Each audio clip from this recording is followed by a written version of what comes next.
ETF index mutual funds నేర్చుకుని stock మార్కెట్లో రాణించాలనుకుంటున్నారా? వెంటనే ఈ నెంబర్కి కాల్ చేయండి. పేదవాడు ఇంకా పేదవాడుగానే మారిపోతున్నాడు, ధనవంతుడు ఇంకా ధనవంతుడిగా మారిపోతున్నాడు. కానీ మిడిల్ క్లాస్ వాళ్ళు లైఫ్ స్టైల్ ట్రాప్స్ వల్ల రిచ్ అవ్వాలని పేదవారుగా మారిపోతూ ఉన్నారు. సో దీనికి సంబంధించి ఎటువంటి లైఫ్ స్టైల్ ట్రాప్స్లో పడుతూ ఉన్నారు, వీటిని మనం ఎలా అరికట్టుకోవాలి, సో రిచ్ అవ్వాలి అంటే, సో ఈ విషయాల గురించి మనం తెలుసుకోబోతున్నాం. సో వీడియోని మిస్ అవ్వకుండా ఎండ్ వరకు చూసేయండి. సో అయితే దీని గురించి మనతో చెప్పడానికి ఇవాళ మనతో ఉన్నారు సర్టిఫైడ్ ఫైనాన్షియల్ ఎక్స్పర్ట్ గిరిబాబు గారు. సో వారి మాటల్లోనే మరింత సమాచారం అడిగి తెలుసుకుందాం. హాయ్, హలో, నమస్తే, welcome to business buzz with Rajiv Pasupuleti on Suman TV. So let's start. Hi sir, నమస్తే. నమస్తే అండి సార్, ఎలా ఉన్నారు? ఫైన్ అండి. సార్, క్వశ్చన్ విన్నారు కదా. సో మిడిల్ క్లాస్ వాళ్ళు పేదవాళ్ళుగా మారడానికి చేసేటువంటి లైఫ్ స్టైల్ ట్రాప్స్ ఏంటి సార్? అసలు నమ్ముతారా మీరు ఇది జరుగుతుందని? జరిగేది అది మొత్తం అంతా అంతే అంటారా? అంటే ఆఫ్టర్ కోవిడ్ మారిందని చెప్పి మాట్లాడుకుంటూ ఉన్నాం మనం. ఎగ్జాక్ట్లీ యాక్చువల్ గా మన ప్రతి ఒక్క లైఫ్ లో రెండు రకాల పరిస్థితులు ఉంటాయి. ఒకటి ఖర్చులు, రెండు ధరలు. మనం చాలాసార్లు మాట్లాడుకున్నాం. ఇన్ఫ్లేషన్, ధరలు, ఖర్చులు. ధర ఏమో ఇన్ఫ్లేషన్ వల్ల దానంత అదిగా పెరుగుతూ ఉంటది, ఖర్చు మనం పెట్టేది. అయితే నార్మల్ గా ఒక చిన్న ఎగ్జాంపుల్ చెప్తాను. చెప్పండి. ఒక 20 ఏళ్ళు వెనక్కి వెళ్తే మన ఇంట్లో మన అమ్మ నాన్న ఈ నెల కావాల్సిన గ్రాసరీస్, కిరాణా ఐటమ్స్ ఒక చిట్టి రాసి ఇచ్చేస్తే వీధి చివర ఉండే కిరాణా షాప్ వాళ్ళ దగ్గర ఇస్తే సాయంత్రం వరకు అన్ని కట్టి పెడతాడు. పర్ఫెక్ట్ గా అన్ని కట్టి పెడితే తెచ్చేసుకుంటాం. ఇందులో ఒక్కటి కూడా వృధా ఖర్చు ఉండదు. అన్ని అవసరమైన అమ్మ రాస్తుంది, తీసుకొచ్చుకుంటాం. ఇది మనకు ఎక్స్పీరియన్సే కదా. What is today? You go to super market, trolley పట్టుకెళ్ళి అవసరమైన 30% ఉంటే అవసరమైన ఒక 70% ఎక్స్ట్రా పడతాయి అందులో. చూడగానే వేసేస్తూ ఉంటారు. Impulse buying. అవసరం ఉంటది అని కొనుక్కుంటాం. అంటే మనల్ని అవసరం పని చేయించాలి, ఎప్పుడు అవసరం కొనిపించాలి ఏదైనా వస్తువుని, కానీ అవసరం కాదు, అక్కడ ఉన్న అవకాశం కొనిపిస్తుంది మనల్ని. వాళ్ళు ఏం చేస్తారు తెలివిగా, ఏవైతే ఫాస్ట్ మూవింగ్ ఉంటాయో these are fast moving items అని, మనల్ని అట్రాక్ట్ చేసే ఐటమ్స్ ఏముంటాయి ముందు పెడతారు. మీరు బిల్డింగ్ దగ్గర నిలబడతాను, చిన్న చిన్న ఐటమ్స్, బిస్కెట్స్, చాక్లెట్స్ లాంటివి, ఈజీ పిక్ చేసే లాంటివి అన్ని బిల్డింగ్ కౌంటర్ పెడుతూ ఉంటారు. అవునా? అక్కడ కూడా మనం టైం వేస్ట్ చేయొద్దు, ఏదో వేస్తా ఉంటాం. మీరు గమనించండి, ప్రతి సూపర్ మార్కెట్ లో బిల్డింగ్ సెక్షన్ లో క్యూ నిలబడితే క్యూల పక్కన అన్ని కూడా చిన్న చిన్న ఐటమ్స్, చాక్లెట్స్, బిస్కెట్స్ బిజినెస్ లాంటివి పెడుతుంటారు. చిన్నపిల్లల కోసం తీసుకొని పెట్టేది. అంటే ఇక చివర ఇదంతా కూడా ఒక స్ట్రాటజీ అంటే sir. Exactly. So audience, I mean ఒక పర్సన్ కస్టమర్ రాగానే లెఫ్ట్ సైడ్ చూడగానే ఏం చూస్తే కొంటాడు, అట్లా ఆర్డర్ వైజ్ పెడతారు. తర్వాత ఇంకోటి, అక్కడ ఏదైనా ఒక 100 grams, 200 grams, 500 grams ఇట్లాంటి డిఫరెంట్ సైజెస్ ఉంటే ఆ రేట్లు 100కి, 200కి, 500కి డేట్స్ డిఫరెన్స్ చూస్తే 100ది తక్కువ ఉంటది, కొంచెం ఎక్కువ 200 ఉంటది, ఇంకొంచెం ఎక్కువ 500 ఉంటది. అట్రాక్ట్ చేయడానికి డిఫరెన్స్ కొంచెమే కదా. Popcorn classic example. So automatic గా మనకు అవసరం అయిపోయినా మళ్ళీ 500 grams కొనిపిస్తారు. అంటే హైయెస్ట్ వర్షన్ వాళ్ళు ఏం అమ్మాలనుకుంటే అది కొనిపిస్తారు మనతో. సో ఇవన్నీ ఏంటి? ట్రాప్స్. ఇప్పుడు అంటే మనము ఒక మిడిల్ క్లాస్ వాళ్ళకున్న ఆదాయాన్ని, వాళ్ళకున్న ఖర్చుల్ని బ్యాలెన్స్ చేసుకుంటూ స్పెండ్ చేసుకొని రిమైనింగ్ సేవ్ చేసుకుంటే ఎప్పటికీ హ్యాపీగా బతికేయచ్చు. కానీ వచ్చే ₹1,00,000 జీతం వస్తే, ఇప్పుడు మనకి ఇన్కమ్ ట్యాక్స్ స్లాబ్ కూడా 12 lakhs చేసేసారు ఈ సంవత్సరం నుంచి. అంటే ₹1,00,000 వరకు ట్యాక్స్ కట్టక్కర్లేదు. అంటే గవర్నమెంట్ కూడా అర్థమైపోయింది, ₹1,00,000 ఉంటే పేదవాడు వీడు బాములు బతుకుతాడు, అది కదా. అప్పుడు అదే కదా సార్ బడ్జెట్ ప్రవేశపెట్టిన వచ్చినటువంటి వర్డ్ ఏంటిది? ₹1,00,000 సంపాదించిన వాడు పేదవాడు ఇప్పుడు మన ఇండియాలో. ఎగ్జాక్ట్లీ. అదే ఒక 10-15 years బ్యాక్ ₹1,00,000 జీతం వచ్చింది అంటే వాడు కాళ్ళు దగ్గర వేసుకొని తిరగచ్చు. అవునా? అవును. కానీ పరిస్థితి ఏమైపోయింది? 10 years లో ఇన్ఫ్లేషన్ హ్యాస్ ఈటన్ అవే. అంటే ₹1,00,000 జీతం వచ్చినా కూడా మేజర్ ఎక్స్పెన్సెస్, ఎడ్యుకేషన్, పిల్లల ఎడ్యుకేషన్, ఏదైనా ఒక అనారోగ్యం వచ్చింది అనుకోండి, మొత్తం టేక్ అవే. నెలలో ఇప్పుడు పండగల సీజన్ స్టార్ట్ అయిపోయింది, ఇంకా పండగలు వస్తున్నా కొద్దీ ఖర్చులు పెరుగుతూ ఉంటాయి. సో ఇక్కడ మనల్ని పేదవాడిగా మార్చేది రెండు ఉంటాయి, ముందు చెప్పినట్టు, ఖర్చులు, ధరలు. ఇక్కడ ధరలు మనల్ని పేదవాడిగా మార్చావు. ధర దాని పాటుకు అది ఒక 5-6% ఇన్ఫ్లేషన్తో పోతూనే ఉంటుంది. బట్ ఖర్చులు మనల్ని పేదవాడిగా మార్చేస్తున్నాయి. ఆ ఖర్చులు ఏంటి?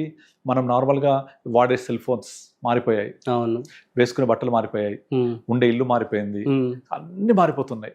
వీటన్నిటికంటే ఇంపార్టెంట్ ఇమిటేషన్. పక్కన ఇంప్రెస్ చేయాలంటే వాడు కారు కొన్నాడు, ఇంకొనేయాలి, వాడు బంగ్లా కొన్నాడు, ఇంకొనేయాలి. But can you any time impress your or satisfy చేయగలవు పక్కని? నో, ఎప్పటికీ చేయలేం. You never impress your neighbour. ఎంత ట్రై చేసినా ఇంప్రెస్ చేయలేం. ఇంకోటి, నువ్వు మామూలుగా రిచ్గా కనిపించాలంటే నువ్వు ఏం చేయాలి? మంచి బట్టలు వేసుకొని కాస్ట్లీ ఫుడ్ తిని కాస్ట్లీ ప్లేస్ ఉంటే రిచ్ అయిపోయినట్టేనా? నో, కాదు కదా. సో అన్ని విధాలుగా హెల్త్ పరంగా నువ్వు హ్యాపీగా ఉండాలి, నీకు వచ్చే బడ్జెట్లో సర్దుకోవాలి, అప్పులు చేయొద్దు, తర్వాత మనము ఎంత ఇన్కమ్ వచ్చిందో దాని తగ్గట్టుగా సేవింగ్స్ ఉండాలి, మంత్ ఎండ్ వరకు నిలబడగలగాలి, రిటైర్ అయ్యాక నాకు కార్పస్ జనరేట్ చేసుకోగలగాలి. These are all called your lifestyle expenses. So అలా కాకుండా నేను ఇంప్రెస్ చేయడం కోసము పక్కోడు ఒక డ్రెస్ కొన్నాడు కదా నేను ఇంకో డ్రెస్ కొన్నాం, పక్కోడు ఒక శారీ కొన్నాడు ఇంకో శారీ కొన్నాం, ఇలాంటి చేస్తూ పోతే ఎప్పటికీ పేదవాడుగానే ఉండిపోతాడు, మిడిల్ క్లాస్ ఇంకా పేదవాడుగా ఉండిపోతాడు. ఒక ఎగ్జాంపుల్ చెప్తాను. There was a survey recently conducted by one group. ఆ సర్వే ప్రకారం ప్రపంచంలో ఏ దేశంగా వర్తిస్తుంది ఇది, మొత్తం ప్రపంచంలో సంపద అంతా కూడా ప్యారెటో రూల్ ప్రకారంగా వర్తిస్తుంది. ఎట్లా అంటే ప్యారెటో రూల్ ఏం చెప్తుందంటే, నార్మల్గా ఇండియా తీసుకున్న ఎగ్జాంపుల్, ఇండియాలో ఉన్న సంపదలో 90% సంపద 10% దగ్గరే ఉంటుంది, 10% సంపద 90% ప్రజల దగ్గర ఉంటుంది. అయితే మనం వీళ్ళందరినీ ఈక్వల్ చేసేసి మొత్తం సంపద 10% దగ్గర నుంచి మొత్తం తీసుకొచ్చి అందరికి ఈక్వల్గా డిస్ట్రిబ్యూట్ చేసామనుకోండి, ఓన్లీ 3 years ఇనఫ్. 3 years తర్వాత మళ్ళీ 90% దగ్గర సంపద అంతా 10% దెబ్బకి చేరిపోతుంది. అవునా? మళ్ళీ వాళ్ళంతా కౌన్ బనేగా కరోడ్పతిలో ఆ 10% ఎవరైతే ఉన్నారో హోల్డింగ్ 90% ఆఫ్ సంపద దాన్ని డిస్ట్రిబ్యూట్ చేస్తే 3 years మళ్ళీ అక్కడికి వెళ్ళిపోతుంది. ఎందుకంటే 3 years. ఎందుకలా?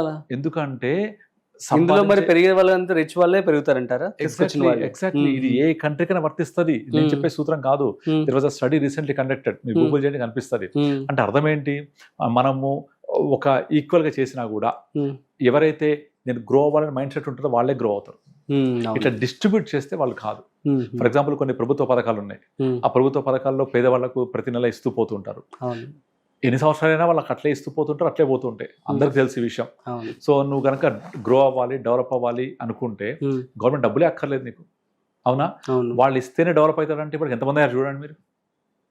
లాస్ట్ ఇయర్ కూడా మనకు తెలంగాణలో పథకం ఉండే, 10 lakhs ఇచ్చేవాళ్ళు, ఒక పథకం, దళిత బంధు పథకం అనుకుంటా. 10 lakhs ఇస్తే ఎంతమంది ఆ 10 lakhs తీసుకొని వాళ్ళ యొక్క లైఫ్ స్టైల్ మార్చుకొని గ్రో అయ్యి వాళ్ళు లైఫ్లో సెటిల్ అయ్యారు? Not even 2-3%. అలా అవ్వాలనుకున్న వాళ్ళకు ఈ 10 lakhs అక్కర్లేదు. ఒకవేళ కనుక 10 lakhs ఇస్తే అవుతారంటే ఎవరెవరు.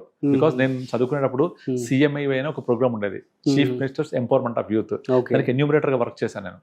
వర్క్ చేసినప్పుడు నేను CMI పథకం కింద 2002-03 ఆ టైంలో చంద్రబాబు గవర్నమెంట్ ₹1,00,000 ఇచ్చేది ఒక్కొక్క వ్యక్తికి, ఒక షాప్ బిజినెస్ ఎవరికైనా సరే కూడా బిజినెస్ చేసుకోవడానికి, irrespective of your caste, colour, creed, sex అందరికి ఇచ్చేవాళ్ళు ₹1,00,000. ఆ ₹1,00,000 తీసుకుని వాళ్ళు ఏదో ఒక బిజినెస్ చేసుకోవాలి. 2002-03లో 1 lakh is equal to 10 lakhs in 2020 కదా, ఆబ్వియస్లీ అంత అయింది కదా. అప్పుడు ఆ 1 lakh తోటి ఎంతమంది బాగుపడ్డారని ఎన్యూమరేటర్ గా నేను అప్పుడు డిగ్రీ చదువుతుండే. సో ఒక సర్వే చేపించారు, I work for 15 days. Hardly ఒక్కరు చూడలేదు నేను. అవునా? బ్రతికి బట్టగట్టి ఈ డబ్బులతోటి మంచిగా రిచ్ అయ్యి మంచిగా లైఫ్ స్టైల్ మార్చుకొని మంచిగా లైఫ్లో సెటిల్ అయిన వాళ్ళని ఒక్కరికి చూడలేదు. అయ్యో, this is the reality. Mind set అంటారు అన్నిటికీ, ఎవ్రీథింగ్ ఇస్ మైండ్ సెట్ కాదు. అంటే ఇంకో ఎగ్జాంపుల్ చెప్తాను. మా ఇంటి పక్కన ఒక బిల్డింగ్ కన్స్ట్రక్ట్ చేస్తున్నారు. అందులో ఒక వైఫ్ అండ్ హస్బెండ్ వర్క్ చేస్తున్నారు. అందులో వాళ్ళు వాచ్మెన్ కమ్ వర్కర్స్ అంతా వర్క్ చేస్తారు పొద్దు నుంచి, కమ్ వాచ్మెన్. వాళ్ళకు హస్బెండ్ కి ₹1,000 పర్ డే, వైఫ్ కి 800 per day. 1800 per day. Month కి ఎంత వస్తుంది? అరౌండ్ 50,000 వస్తుంది. 50% వస్తుంది కదా, without tax, no electricity bill, rent free house, ఇవన్నీ ఉన్నాయి. లంచ్ ప్రొవైడ్ చేస్తారు మధ్యాహ్నం. But still 54,000 is a good amount of salary. ఒక చిన్న బాబు. కానీ ఇవాళ జీతం ఇచ్చిన తర్వాత ఎప్పుడో డబ్బులు ఉండవు. 54,000 ప్రతిరోజు వస్తూ ఉంటాయి, ప్రతిరోజు అయిపోతూ ఉంటాయి. It has to be changed. అయిపోతూ ఉంటాయి. మళ్ళీ ఒక 10 రోజుల తర్వాత డబ్బులు ఇవ్వకపోతే డబ్బులు ఉండవు ఫుడ్కి. కారణం ఏంటంటే పొద్దున ₹1,000 ఇచ్చిన తర్వాత ఇమీడియట్లీ సగం సాయంత్రం కాగానే సగం మందుతో పోసేస్తారు, మందు పోసుకుంటారు. ఒక ₹500 ఈయన తాగుతాడు, ఒక 400-500 ఆమె తాగుద్ది, అయిపోయింది. మళ్ళీ రేపు పొద్దున పని చేస్తే సాయంత్రం ఫుడ్ వస్తాయి, ఫుడ్ డబ్బులు వస్తాయి. Everyday starts continue. వాళ్ళ బాబు చిన్న గవర్నమెంట్ స్కూల్లో చదువుతున్నాడు. అదే లైఫ్ స్టైల్. నేను 2 years కడుతున్నాను పెద్ద బిల్డింగ్, చూస్తున్నాను. నేను మాట్లాడే వాళ్ళతో మాట్లాడాను. అంటే మీరు ఇంత సంపాదిస్తున్నారు, మాట్లాడితే తెలిసి నాకు ఇవన్నీ. సో మీరు సంపాదిస్తున్నారు, ఏం చేస్తున్నారు, మరి ఏమైనా మార్పు వచ్చిందంటారా? ఇంపాసిబుల్. ఇక్కడ మైండ్ సెట్ లో మారితే వస్తుంది, అది మారదు, రాదు. ఏంటంటే మేము పేదవాళ్ళం, మేము కూలీ పని చేసుకుంటాం, మాకు ఇట్లాగ వస్తుంది, ఇట్లే ఉంటాం, నేను మారను, నేను ఇంతే, నా లైఫ్ ఇంతే అని ఫిక్స్ అయిపోతారు. అందులో నుంచి బయటకు వస్తేనే కదా, బయటకు వస్తేనే వాళ్ళ యొక్క లైఫ్ స్టైల్ మారేది. వస్తారా? రారు. ఆ మైండ్ సెట్ అలాగే ఉంటుంది. అందుకే మొత్తం సంపదను డిస్ట్రిబ్యూట్ చేసినప్పటికీ అందరికి ఈక్వల్గా విత్ ఇన్ 3 years మళ్ళా సంపద అంతా 10% అందరికి వెళ్ళిపోతుంది. Okay, this is proved by reports.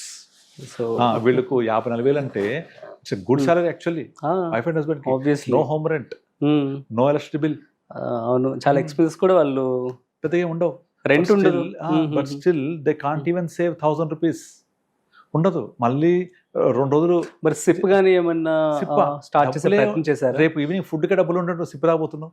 అయ్యో, రేపు పొద్దున ఫుడ్ కి మళ్ళీ డబ్బులు ఇవ్వాలి. వాళ్ళు అంతే, దాచుకునే విధానమే లేదు, హ్యాబిటే లేదు. వచ్చినట్టు ఖర్చు పెట్టడమే. మెజారిటీ అంతా వృధా ఖర్చులు. ఓకే, సూపర్ సార్, అర్థమైంది. సో దీన్ని బట్టి చాలా మన మైండ్ సెట్ మార్చుకుంటే ఏదైనా మార్చుకోగలం. సో డబ్బు అనేది నెసెసరీ కాదు. యా, సో ట్రాప్స్ లో పడొద్దు. పెరిగే ఖర్చుల్ని, పెరిగే ధరల్ని పెరుగుతుంటాయి, మనం అడ్జస్ట్ చేసుకోవాలి. ఖర్చులు మన కంట్రోల్లో ఉంటాయి.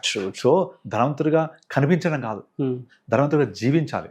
Okay, in so many other parameters. So జీవించడం వేరు, కనిపించడం వేరు. ఆ కనిపించడం కోసం ఖర్చు పెట్టి మిడిల్ క్లాస్ పేదవాడికి అవుతున్నాడు.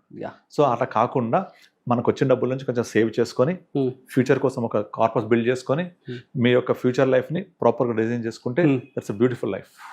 Super sir, thank you so much. So guys, అర్థమైంది కదా.